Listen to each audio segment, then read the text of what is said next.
Madadami ka sa ginagawa ng mami mo. Kung nagising si Sir Pepe. Alam ko, okay? We're done, we're doomed!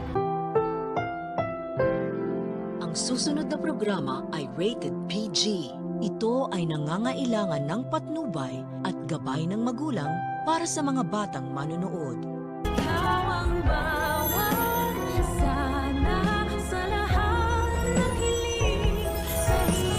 Gusto ko na ma-familiarize yung sarili ko dito sa lugar niyo kasi mukhang matagal-tagal tayo magkakasama. Mag-aalala na musto si Carlos sa kanyang anak na si Zoe matapos niyang malaman na sumama pala ito sa kanyang demonyitang ina sa Japan. Ke-questionin ni Carlos ang pagsama-sama pa ng kanyang anak kay Moira. Dahil sa once na magising si Lolo Pepe ay tsak madadamay ito sa galit ng matanda. Parang tanggap naman ni Zoe na makukulong siya once na magising na nga si Lolo Pepe.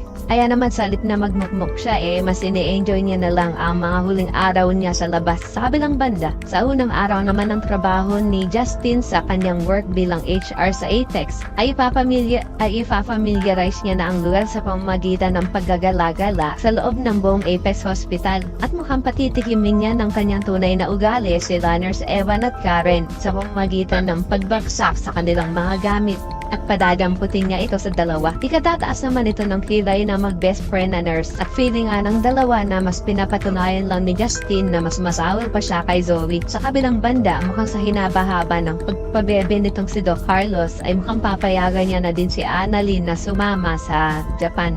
At obvious na obvious naman kasi dahil last year pang pinapakita na magkakasama nga sila Annalyn at kanyang ina pati si Doc Javier at masayang namamasyal nga sa buong Japan. Sa kabilang banda, mukhang inuumpisahan ng manipulahin nitong si Eric ang kanyang dating asawang si Giselle. Sasabihan kasi ni Eric si Giselle na pagdating sa trabaho ay wala namang problema kay Giselle dahil matalino ito at lahat ng mga desisyon niya ay tama.